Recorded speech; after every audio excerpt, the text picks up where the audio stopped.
सब लोगों को पता होगा कि परसों हम लोग जो है 5 जुलाई को इलेक्शन कमीशन गए थे, वहाँ अपनी बात को हम लोगों ने रखा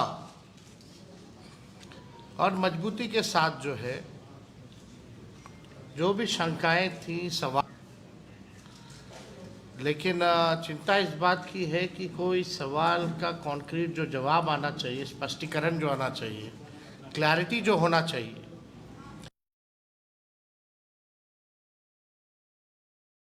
हमारा डेलीगेशन दिल्ली में भी गया, इलेक्शन कमीशन, बिहार में भी, पटना में भी हम लोग गए,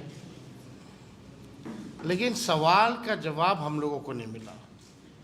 हालांकि आप सब लोग जानते हैं कि पटना का जो इलेक्शन कमीशन है बिहार का, वो निर्णय लेने योग्य नहीं है, उनको अधिकार नहीं है। वो केवल जो है पोस्ट ऑफिस जैसा काम करते हैं। हमारे सवालों को दिल्ली भेजा गया, यानी दिल्ली में जो बैठे इलेक्शन कमिश्नर्स हैं,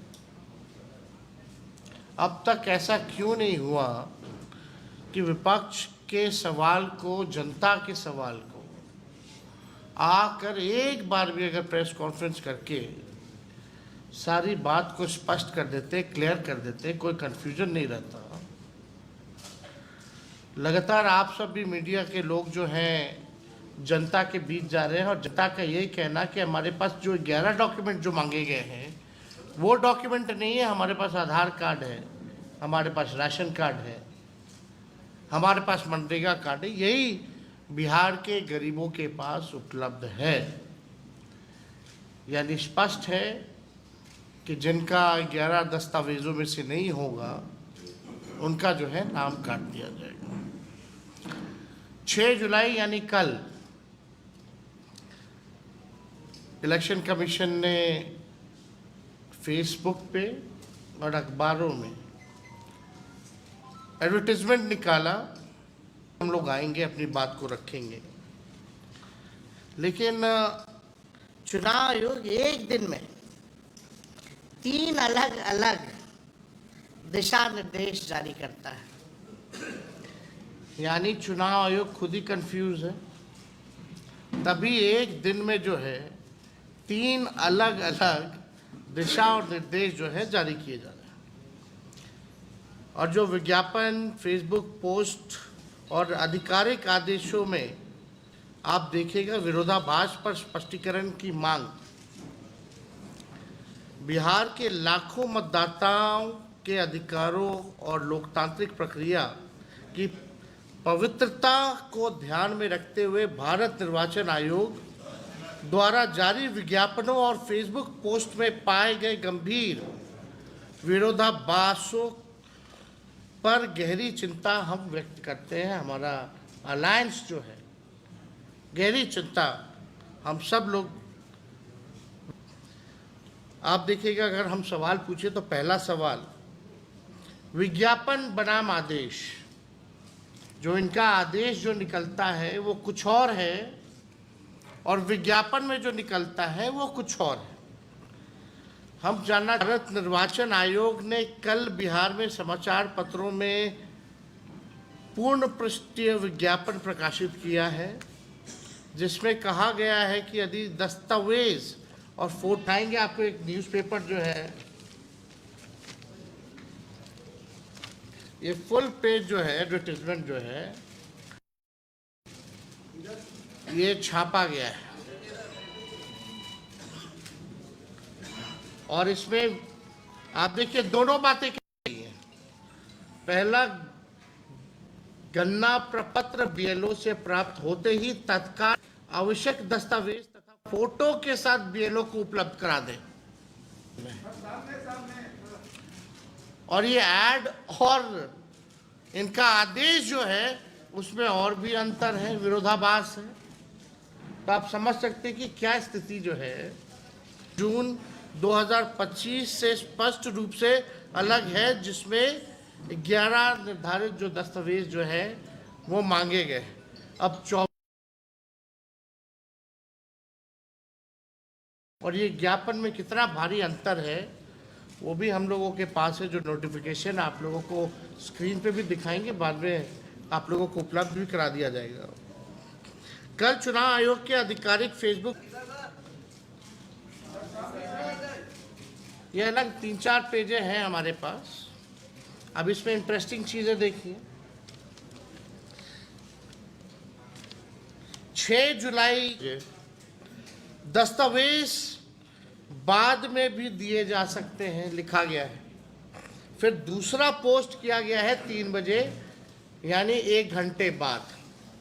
दस्तावेज 25 जुलाई 2025 तक ही दिए जा सकते हैं, ये दावे आपत्ति की अवधि में। यानी ये बहुत कंफ्यूजन है, लोगों में भ्रम है, और लोग जानना चाहते हैं कि वास्तविक जो आयोग का क्या नीति है। भाई, आप क्या कहना चाह रहे हैं? आपको क्या चाहिए? एकदम कहीं स्पष्ट नहीं है। आदेश की जगह विज्ञापन और पोस्ट, ये कैसी पारदर्शिता है? आज तक आयोग द्वारा इस संबंध में कोई आधिकारिक अधिसूचना या संशोधित आदेश जारी नहीं किए गए हैं। क्या विज्ञापन और सोशल मीडिया पोस्ट अब संवैधानिक संस्था की नीति का वाहक बन गया है? भारत निर्वाचन आयोग को विज्ञापन नहीं, बल्कि हम चाहते हैं, हम लोग सब चाहते हैं कि आधिकारिक अधिसूचना जारी कर संशोधन के बारे में अवगत कराना चाहिए। यानी आप आदेश निकालिए, सोशल मीडिया में डालने से, विज्ञापन देने से थोड़ी होता है। आप आदेश क्यों नहीं जारी कर रहे हैं? अगर आप विज्ञापन जारी कर रहे हैं तो आपको अगर करना ही है, मन ठीक है, अगर आप गलत नहीं करना चाह रहे हैं तो आप आदेश क्यों नहीं निकाल रहे हो? हर घंटे नियम जो है, निर्देश बदले जा रहे हैं, एकदम मजाक बना लिया गया है।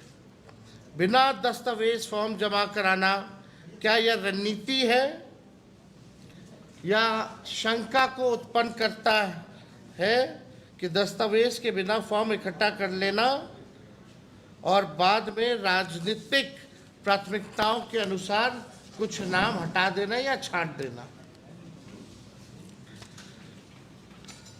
क्या ये जन भागीदारी की सुविधा है या पूर्ण नियोजित योजना है?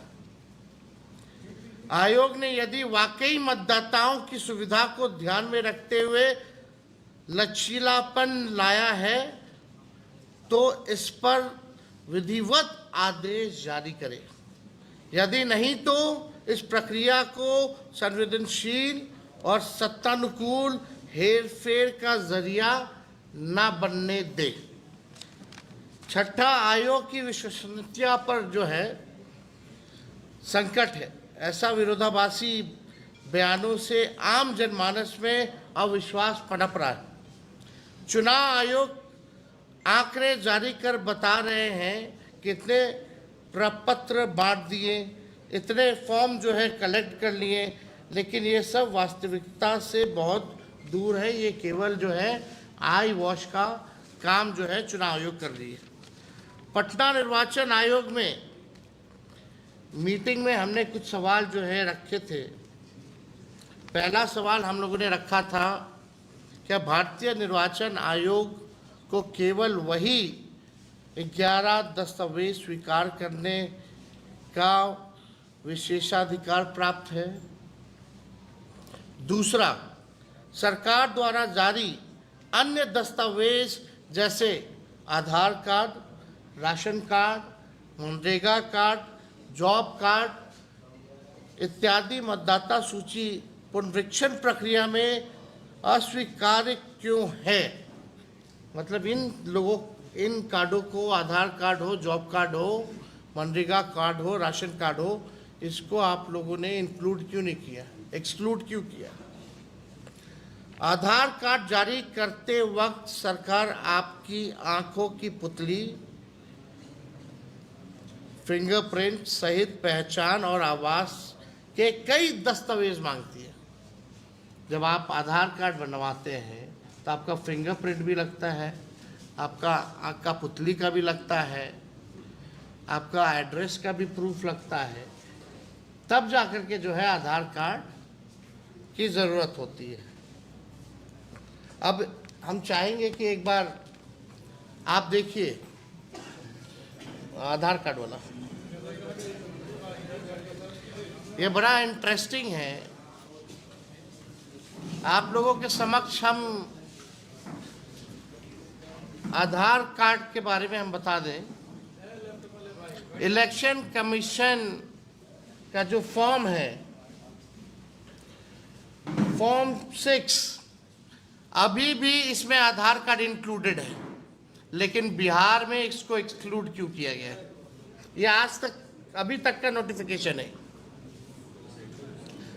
पढ़िए,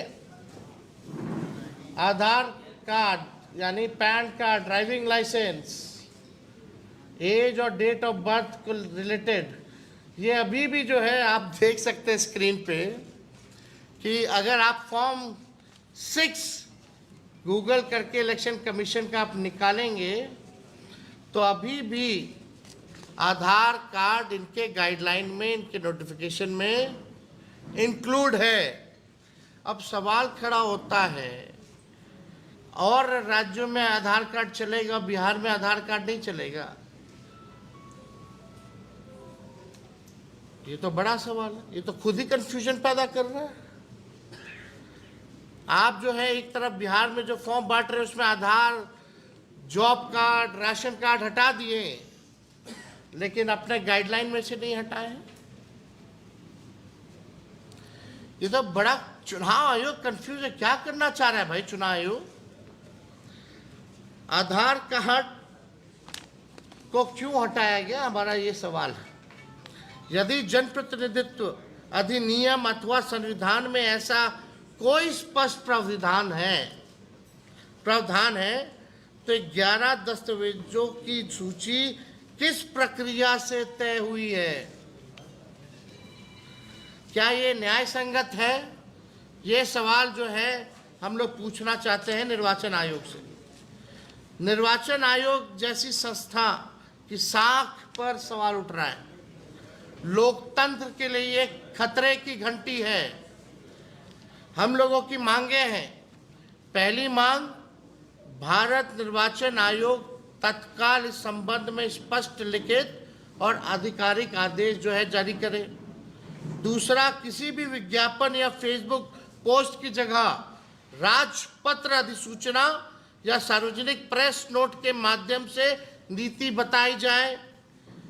तीसरा, बिना दस्तावेज प्राप्त फॉर्म के दुरुपयोग की आशंका को ध्यान में रखते हुए स्वतंत्र निगरानी तंत्र बनाया जाए।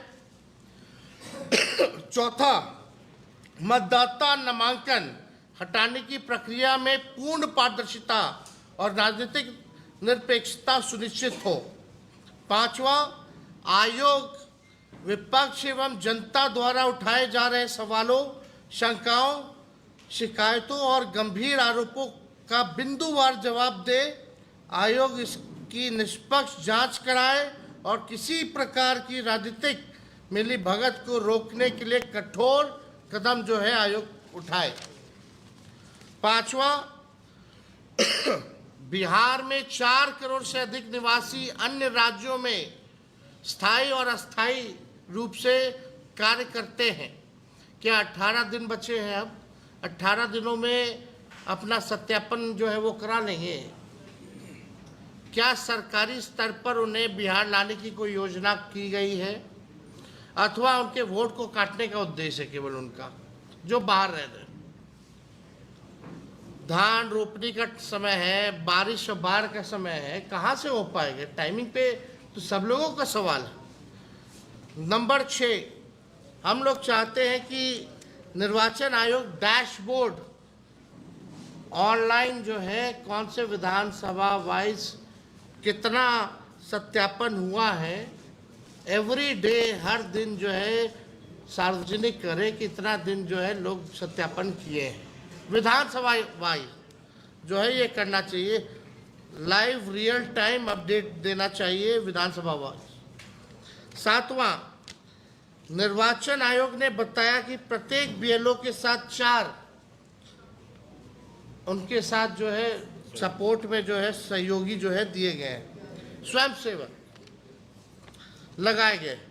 हमने पूछा है कि वॉलंटियर्स कौन है और इनका चयन का मानदंड क्या है, क्या वो सरकारी कर्मचारी है अथवा अन्य लोग हैं, यानी स्वयंसेवकों की भी सूची प्रकाशित करें ताकि सभी लोग उनका सत्यापन कर सके।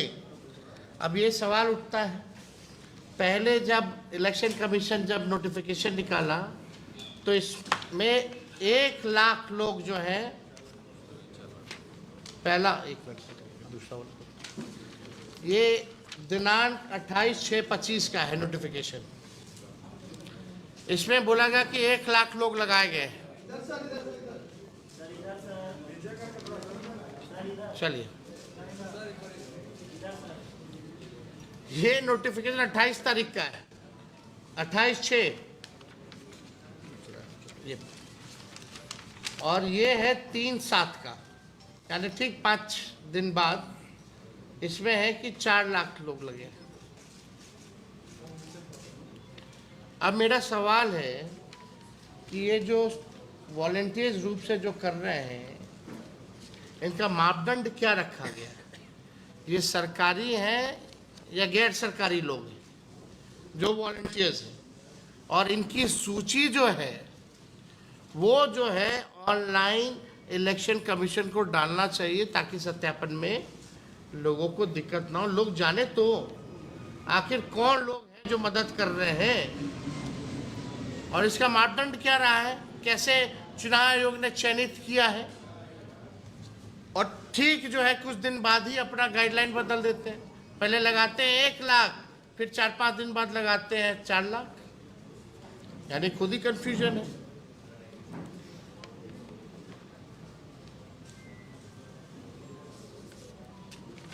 आठवां जो है फोटो खींचना है वाइट बैकग्राउंड में, करोड़ों लोगों का फोटो खींचना होगा, यानी चुनाव आयोग के साथ लोग जो है अब दस्तावेज भी रखना पड़ेगा, फोटोकॉपी।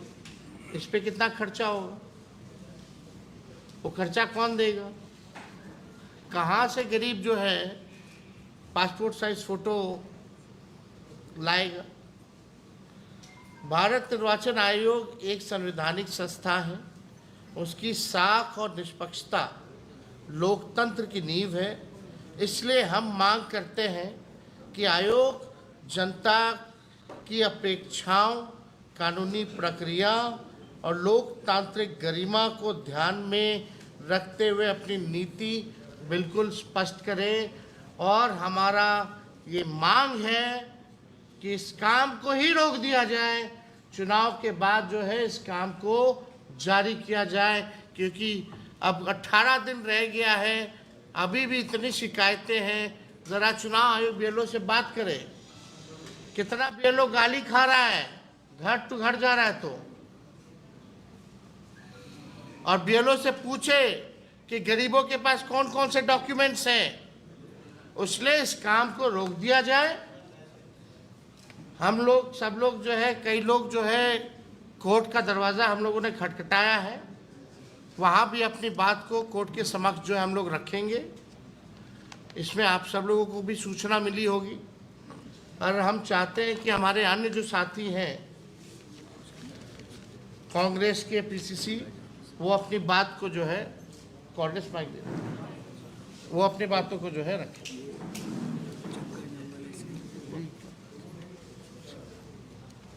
सम्मानित अलग अलग सब पार्ट, सम्मानित कोऑर्डिनेशन कमेटी के अध्यक्ष तेजस्वी प्रसाद यादव जी, हमारे कांग्रेस के कृष्णा अलवरू साहब, मुकेश साहनी जी और मंचासीन हमारे इंडिया गठबंधन के तमाम हमारे पार्टनर, मैं मोटे मोटे 2 बातों पर आपका संवाद करना चाहता हूँ। पहला तो जो तेजस्वी यादव जी ने सारी बातें विवरण दी इलेक्शन कमीशन के संबंध में, उसकी सब बातों को समर्थन करते हुए मैं आपके बीच दो बात रखना चाहता हूँ।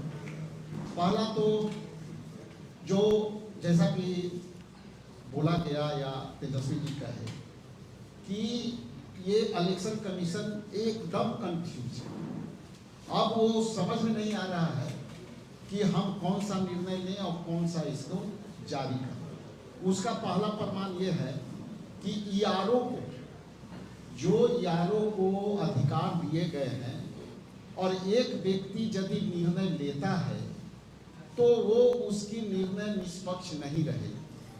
यदि सत्ता पक्ष के लोग यदि उसको प्रभावित करेंगे, चूंकि ईआरओ कहीं ना कहीं वो सरकारी इम्प्लाई के तौर पर होंगे, तो वह विशुद्ध रूप से सत्ता के कब्जे में डर से कोई भी निर्णय ले सकते हैं। इसलिए एक ईआरओ पर निर्णय लेने वाला जो निर्णय है ये निरंकुश वाली निर्णय है और एक तरफा निर्णय है। दूसरा, 25 जनवरी 2025 को जब अंतिम प्रकाशन जब वोटर लिस्ट का हो गया तो इसकी क्या अच्युति जो है औपचारिक रूप से इसको फिर गहन की क्या आवश्यकता है। इसलिए इलेक्शन कमीशन किसके प्रभाव में काम कर रहा है ये हम लोग अच्छी तरह से समझते हैं। तो ये दो बातें मैं ऐड करना चाहता था। साथ ही साथ एक और महत्वपूर्ण बात आपके बीच रखना चाहता हूँ कि 9 तारीख को हम पूरे बिहार में चाका जाम कार्यक्रम को आयोजन किए हैं, जिसमें हमारे इंडिया गठबंधन के तमाम पार्टनर और कई स्वयंसेवी संगठन और सामाजिक संगठन इसमें भाग लेंगे। इसमें कार्यक्रम में ट्रेड यूनियन का और ये ट्रेड यूनियन भी उसमें ऐड है, उनका हम लोग समर्थन करते हैं और इस बात को भी ट्रेड यूनियन के इस चक्के जाम में हम लोग सभी गठबंधन के लोग जो है पूरी ताकत से हम उसको समर्थन कर रहे हैं। और उसके समर्थन में हमारे महानायक आदरणीय राहुल गांधी जी 9 तारीख को पटना में वो भी इस चाका जाम के अवसर पर उपस्थित रहेंगे। और इसका हम लोग स्टार्टिंग जो है आयकर गोलंबर से होते हुए बिरचंद पटेल से होते हुए हम आर ब्लॉक जाएंगे, शहीद स्मारक जाएंगे और इसी ऑफिस तक हम अपना बात आंदोलित रूप में कहेंगे। तो ये विशेष हम सूचना ये महागठबंधन के इस प्रेस कॉन्फ्रेंस में आपको मुहैया करा रहे हैं। इन्हीं चंद शब्दों के साथ अब आगे माइक में आदरणीय मुकेश जी बहुत बहुत धन्यवाद। जैसे कि आपने सुना हमारे नेता प्रतिपक्ष तेजस्वी जी ने अपनी सारी बात को रखा है। देखिए पूरे बिहार में चुनाव आयोग की तरफ से तो हमें जानकारी नहीं मिला है कि 4 लाख वॉलंटियर कौन है, लेकिन हमें जो जानकारी मिला है टोटल बिहार के जितने भी स्कूल हैं वो ठप पड़ा हुआ है और जितने भी हमारे टीचर हैं उनको इस काम में लगाया गया है। तो आप बताइए कि चुनाव आयोग, बिहार सरकार हमारे बिहार के बच्चे के भविष्य के साथ खिलवाड़ नहीं कर रहा है। 2-3 महीना तक अगर बिहार के स्कूल अगर ठप रहेंगे तो बिहार में बच्चे का पढ़ाई कैसे होगा, तो ये बड़ा सवाल है। और चुनाव आयोग जो है बिहार का R&D कर रहे हैं। मैं चुनाव आयोग से आग्रह करता हूं कि बिहार में जितने भी मीडिया साइट है, सोशल मीडिया साइट है, यूट्यूब चैनल है, आप वहां पे कमेंट पे जाके पढ़िए बिहार के जनता का मांग क्या है, बिहार की जनता क्या सोच रही है।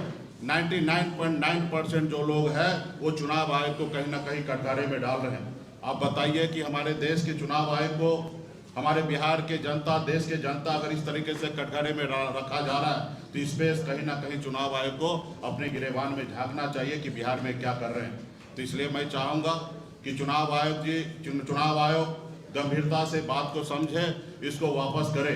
अभी जिस तरीके से उन्होंने कहा कि बगैर पेपर का भी अपलोड किया जा सकता है, तो हमारे पूरे बिहार में जितने भी BLO है वो परेशान होकर, हताशा होकर वो काम कर रहे हैं। हर 2 घंटा, 3 घंटे में, 4 घंटे में DM कार्यालय से उनके पास फोन जा रहा है कि कितना फॉर्म जमा हुआ, क्या हुआ। वो सच कहीं पे झूठ का सहारा लेकर उनको बता रहे, तो कहीं नहीं सही नहीं है। अगर वो मान लीजिए बगैर पेपर का अपलोड भी कर देते हैं तो ARO के पास पूरा ताकत है कि उसका नाम को छटनी कर देना। आप बताइए कि किसी बूथ पर 100-200 के संख्या में किसी का नाम कट जाएगा तो चुनाव के समय में उस बीएलओ के साथ वहां की जनता क्या करेंगे? लड़ाई झगड़ा होगा, वहां पे मारपीट होगा। तो क्या बिहार में चुनाव आयोग चुनाव कराना चाह रहे हैं कि बिहार में दंगा कराना चाह रहे हैं? ये चुनाव आयोग को सुनिश्चित करना चाहिए कि हम क्या कर रहे हैं। बिहार में लोकतंत्र है, जनता जो है वो मालिक है। पहले राजा मालिक होता था, लेकिन लोकतंत्र में जनता जो है वही राजा है। तो उनके लिए आप तरीके से षड्यंत्र रच रहे हैं, आखिर आपका मंशा क्या है? और मैं सरकार से भी कहना चाहूँगा, आज जिस तरीके से हम लोग गंभीर होकर विपक्ष के लोग इस तरीके से परेशान हो रहे हैं, हम लोग धरना प्रदर्शन कर रहे हैं, चक्का जाम कर रहे हैं, सत्ता पक्ष को बिल्कुल ही चिंता नहीं है बिहार के नागरिक के लिए। वो नहीं चाहता कि बिहार के नागरिक अच्छे से वोट गिरा सके। आज वो क्यों नहीं अपने मुंह को खोल रहे हैं? वो क्यों चुप्पी साध के रखे हैं? कहीं ना कहीं उनके मन में भी कहीं ना कहीं काला है, इसके लिए वो नहीं सोच रहे हैं। समय में निर्णय लेंगे, लेकिन मैं अभी आपसे कि इस पे गंभीरता से वो विचार करें और बिहार को इस तरीके से आप ढकेलने का कोशिश मत कीजिए, ताकि आने वाला समय में बहुत इसका अंजाम जो है वो बुरा होगा। गरीबों की वोटबंदी का फैसला जब से इलेक्शन कमीशन ने लिया है, तब से विवाद थमने का नाम नहीं ले रहा। हर बार ही विवाद, आपने जो दस्तावेज तय किए उस पर अनेक तरह के विवाद हैं। और सबसे बड़ी बात कि आपकी नियत साधा भाजपा को जिताने की है। आपने महाराष्ट्र वोटरों की संख्या बढ़ाकर के वहाँ सत्ता हथियाली और यहाँ गरीबों का वोट काट करके उनको मतदान से वंचित करके हम सत्ता हथियार। लेकिन बिहार लोकतंत्र की भूमि रही है, लोकतंत्र की रक्षा के लिए यहाँ बड़ी बड़ी लड़ाई कोई भी अलोकतांत्रिक तानाशाही रवैये के खिलाफ लोग लड़ते रहे हैं और उनको पराजित किया है। इसलिए अब तो बात यहाँ आ गई कि 1995 में सुप्रीम कोर्ट का फैसला है, ये किसी नागरिक का नागरिकता संबंधी कोई उनसे सबूत मांगे, ये इलेक्शन कमीशन के दायरे में आता ही नहीं है। आप जो मांग रहे हैं, सर्टिफिकेट उनसे मांग रहे हैं, नागरिकता संबंधी मांग रहे हैं, ये आपके अधिकार क्षेत्र में है ही नहीं। तो अपने अधिकार क्षेत्र से, संवैधानिक अधिकार क्षेत्र से बाहर जाकर के इलेक्शन कमीशन काम कर रहा है। अब इन सब चीज़ों को लेकर के सुप्रीम कोर्ट में बहुत सारा पिटीशन। इसलिए कुल मिलाकर के बात यही है, विवाद कितने तरह के हैं सब आ चुके हैं। तेजस्वी जी ने काफी विस्तार से बताया। सीधी सी बात, ये वोटबंदी नहीं चलेगी। अपने इस फैसले को वापस लेना चाहिए और अपनी जो भाजपा की साजिश जो है, इस साजिश को से पीछे उनको हटना चाहिए। तभी बिहार में हम लोग शांत होने वाले हैं। और अभी जो 9 तारीख को जो ऑल इंडिया स्ट्राइक है ट्रेड यूनियनों का, उसके समर्थन में हम सभी हैं। और बिहार में पूरे बिहार का चक्का जाम करेगा। और इसके बाद भी अगर सरकार पीछे नहीं हटती है, इलेक्शन कमीशन अपना फैसला वापस नहीं लेता है, तो आंदोलन को हम और तीखा करेंगे। धन्यवाद।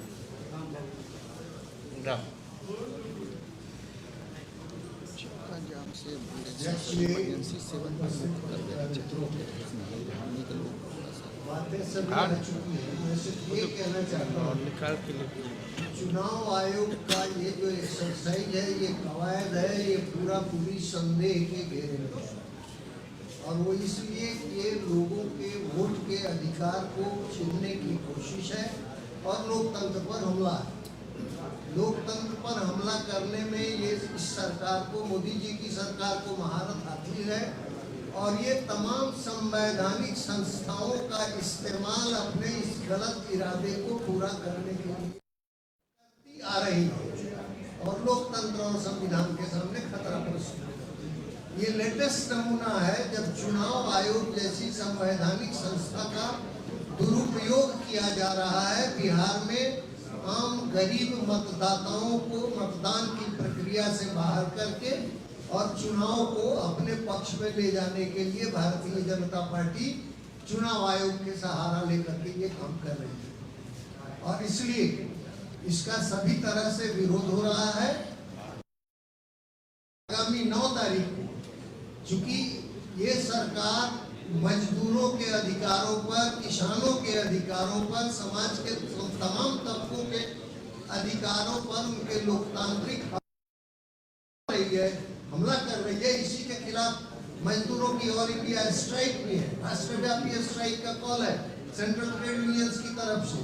हमारा गठबंधन उनका भी समर्थन करता है, उनकी हड़ताल का, उनकी मांगों का, क्योंकि वो उसमें भी जो श्रम संहिता लाई गई है वो 4 श्रम संहिताओं के माध्यम से मजदूरों के तमाम हकों को छीनना चाहते हैं, ट्रेड यूनियन अधिकारों को छीनना चाहते हैं, वो भी मैदान में है।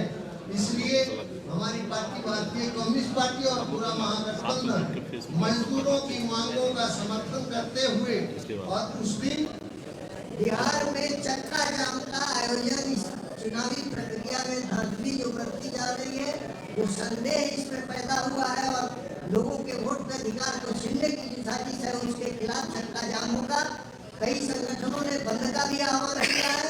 इसलिए 9 तारीख को एक तरफ जहाँ देश भर में ट्रेड यूनियनों के लोग, मजदूर वर्ग के लोग हड़ताल पर होंगे, वहीं बिहार में महागठबंधन के, इंडिया गठबंधन के तमाम लोग मिलकर के, सभी मिलकर के चक्का जाम करेंगे, बंद करेंगे और इस तरह से इस काम को आगे बढ़ाएंगे और आगे आगे इस चुनावी प्रक्रिया जो अपनाई जा रही है, चुनाव को, अधिकार को छीनने की, वोट के अधिकार को, उसके खिलाफ आगे और भी कार्रवाई होगी।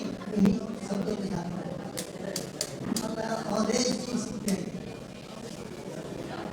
माननीय प्रधानमंत्री जी ने बहुत विस्तार से बताया है। ये एक राजनीतिक साजिश है। चुनाव आयोग जिस तरह से कदम उठाई है, ये बिल्कुल राजनीतिक साजिश है, क्योंकि सर्वे रिपोर्ट भी आ चुका है। बीजेपी और गठबंधन पूरी तरह बिहार में हार रही है और पूरी लोकप्रियता भावी चीफ मिनिस्टर के रूप में तेजस्वी जी का नाम आ रहा है। इसलिए घबराहट में सरकार में महागठबंधन न आवे, इसको रोकने के लिए एक तरह से उन्होंने साजिश रची है और चुनाव आयोग इसी साजिश के तहत काम करे। ये कहने में अब कोई दो मत नहीं हो सकता। क्या वजह है? मैं कल भूतनाथ रोड में एक बूथ पर मैं गया, वहाँ जो बीएलओ थे वो घबरा रहे थे, वो हाथ जोड़ लिए, हमारी नौकरी पर कोई खतरा नहीं होना चाहिए। उन्होंने कहा यह संभव ही नहीं होगा। कैसे हो जाएगा? पूरा सोशल मीडिया में बातें आ रही है, इंटेलेक्चुअल, पत्रकार, डिबेट में राजनीतिक कार्यकर्ता सब ये बात बोल रहे हैं, ये बिल्कुल असंभव है और असंवैधानिक है। फिर भी चुनाव आयोग भ्रम पैदा करना चाहते हैं ताकि लोग डॉक्यूमेंट नहीं दे, सीधे फोन कर दे, कल वो कह देंगे सत्यापन नहीं हुआ, हम इसका खारिज कर दें। ये गंभीर मामला है। तो अच्छी बात है, तो कल 9 तारीख को, 9 जुलाई को पूरे देश भर में हड़ताल है, मजदूरों का हड़ताल, किसान खेत मजदूर भी सड़कों पे आएंगे। राम बाबू जी ने विस्तार से बताया, उस हड़ताल को हम लोग समर्थन करेंगे। लेकिन बिहार की एक विशेष राजनीतिक हालत पैदा हो गई है, इसलिए बिहार में चक्का जाम होगा और हम लोग यही मांग कर रहे हैं चुनाव आयोग से, आप जो फरमान दिए हैं उस फरमान को वापस लीजिए और 2024 में लोकसभा का चुनाव जिस मतदाता सूची के आधार पर कराई गई थी, उसी आधार पर आप असेंबली का भी चुनाव कराइए। साथियों, सबने अपनी अपनी बात को रखा है आप लोगों के समक्ष, और जैसा कि हमारे कांग्रेस के पीसीसी ने कहा है कि 9 तारीख को जो भारतवर्ष में जो ट्रेड यूनियन का ऐलान है चक्का जाम का, उसका तो समर्थन हम लोग कर ही रहे हैं। साथ में जो बिहार के गरीब मतदाताओं के साथ जो नाइंसाफ़ी हो रही है, वोटर लिस्ट से नाम काटने की तैयारी हो रही है, उन गरीब मतदाताओं की रक्षा के लिए हम सब लोग, राहुल गांधी जी भी आ रहे हैं, सब लोग मिलकर के पटना में हम लोग चक्का जाम करने का काम करेंगे। और ये पूरा कार्यक्रम केवल पटना में तो हम लोग उपस्थित रहेंगे, लेकिन पूरे बिहार में हमारे ट्रेड यूनियन के जितने लोग हैं और हमारे महागठबंधन इंडिया अलायंस के हमारी जितनी पार्टी के लोग हैं, सभी लोग जो है चक्का जाम करेंगे। और इलेक्शन कमीशन और जो सरकार जो है उन लोगों को होश ठिकाने लगे, इसके लिए ये कार्यक्रम हम लोगों का है और बड़ी मजबूती के साथ हम लोग जो है इस काम को पूरा करेंगे। और नहीं पूछिए कुछ सवाल आप पूछ हो गया, बात हो ही गया। 9 तारीख को हम लोग करेंगे, राहुल जी भी आ ही रहे हैं। राहुल जी आएंगे तो बड़ी मजबूती हम लोगों को मिलेगी। सब कंफ्यूज है।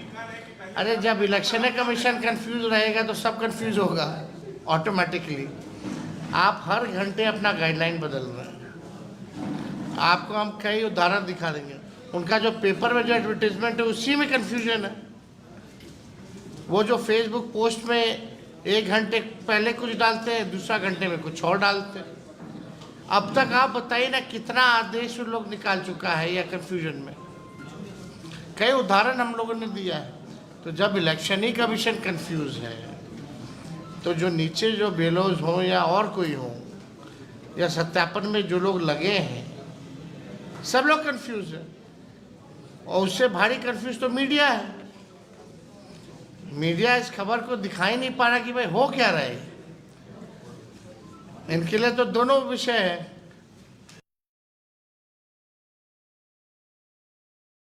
तो संभाल के आप लोग चल रहे हैं।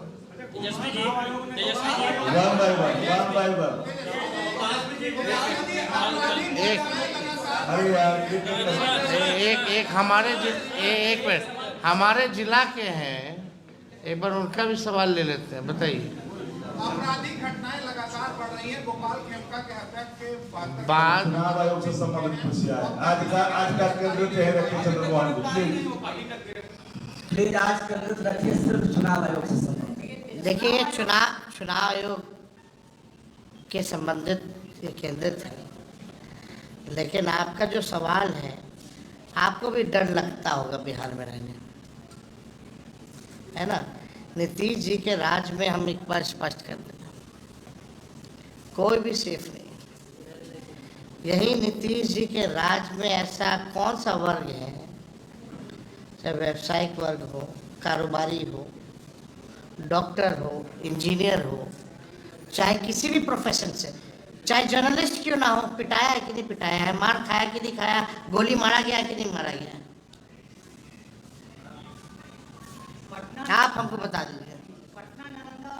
नालंदा में कल खगोल के बाहर हो गया भाई, दानापुर में अरे सगुना मोड़ के बगल में डॉन बॉस कौन सा स्कूल है, बीडीएवी के बाहर हर जिले में हो रहा है। उसको लेकर के हम लोग अलग से बात रखेंगे, प्रेस कॉन्फ्रेंस करेंगे। लेकिन आज सर इलेक्शन कमीशन ने जो विज्ञापन कल निकाला है, अब इलेक्शन कमीशन कह रही है कि हम फिजिकल वेरिफिकेशन करेंगे। 77,000 उनके स्टाफ में और 20,000 उन्होंने और जो प्रपत्र लिया जा रहा है आम जनता से, उसमें भी आधार कार्ड नंबर डालना है। हमारे पास फॉर्म है, वही तो सब हम लोग देखें ही है, सारा फॉर्म हम लोग देखें। हम लोग यही कह रहे हैं कि भाई इसको रद्द कराया जाए। इलेक्शन कमीशन कंफ्यूज है, बाढ़ का समय है, बारिश का समय है, ये काम पूरा हो ही नहीं सकता। 4 करोड़ लोग जो बाहर हैं उनको लाने की क्या व्यवस्था है, कोई काम नहीं हो सकता। इसलिए साफ तौर पे बिहार विधानसभा का चुनाव हो जाने दीजिए, उसके बाद आपको कराना है सत्यापन, आप कराते रहिए। हड़बड़ी में गड़बड़ी होने की, कॉल जा रहा है, हड़बड़ी में डरा हुआ है, 2 पर केस की बात चल रही है। हड़बड़ी में गड़बड़ी होती है। आखिर किस बात की हड़बड़ी रही? अगर इतनी हड़बड़ी थी तो आपने लोकसभा के बाद जो है इस प्रक्रिया को क्यों नहीं शुरू किया? सबसे पहले आरजेडी की कार्यकारिणी की बैठक में आपने आरजेडी के जितने भी नेता दुनिया भर के सबके अमर रहे, उसमें से मालवीय ने ऐसा है अमन, आप लोगों से कहा गया आज इम्पोर्टेंट है, सबका हित का सवाल है। अरे भाई जिसका नाम ले रहा हम जानते नहीं, वो क्या इम्पोर्टेंट सवाल पूछेगा? चलिए। चुनाव आयोग ने कल कहा है कि मतदाता पुनरीक्षण का जो काम है वो पूरा हो चुका है। आप जहाँ बैठे हैं ठीक उसके पीछे जो घोषण नगर है या फिर यादपुर के नीचे, वहाँ ये लोग पहुँचे ही नहीं है। ये लोग खुद कर रहे हैं कि हमारे पास जो पिटारा है। मेरा सीधा सवाल है, यहाँ कितने जर्नलिस्ट हैं, कैमरामैन हैं, कितना लोग यहाँ गया है? एक जवाब, सवाल का जवाब तो आप खुद दीजिए ना। तो कहाँ से पूरा हुआ है? अब बचा है 18। ये पटना शहर का हाल है। अरे वो हम लोग छोड़िए, हम लोग बोलेंगे तो ये लोग बोलेंगे कुछ बोलता है। आप लोग बताइए, आप लोग का हुआ है कि नहीं हुआ?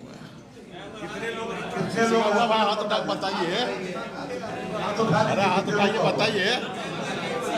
नहीं गया, अभी नहीं आया। ये पटना का हाल है। और आपसे ज्यादा बुद्धि और जीवी कौन है? हाँ, आप लोग के पास बुद्धि भी है, बुद्धि से जी भी रहे। सर कैप्चा नहीं बुला रहा है, कैप्चा नहीं फुलफिल हो पा रहा है, कैप्चा भी नहीं बुला पा रहा है।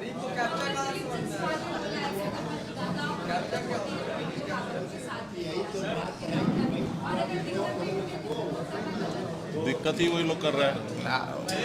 उनको एक दिन भेज दीजिए सत्यापन के लिए, बुझा जाए। चक्का जाम में बोलिए साथ दे देने के लिए। एक सुनिए ना, आप अखबार पे और आप खेमका जी के यहाँ गए, अगले दिन अखबार ने आपको छापा नहीं, हिंदुस्तान भी नहीं छापा, भास्कर एक कॉलम दिया। छोड़िए, अब अखबार वालों का सही से इलाज होगा। मेरे पास है उसका। ठीक। एक आग्रह है आप लोगों से, एक हाथ उठा दीजिए, किन लोगों का हो गया है, हाथ उठा दीजिए, किन लोगों का हुआ है, लगता है कि नहीं हुआ है। और एक बात और जान लीजिए, एक धमकी मिल रही है बीएलओ को, क्योंकि मेरा नाम कटा सब टीचर है। चलिए, थैंक यू। सबको धमकी मिल रहा है, अगर मेरा नाम कटा तो क्या होगा, समझ लीजिए आने वाला। इसमें प्रेस कॉन्फ्रेंस होगा।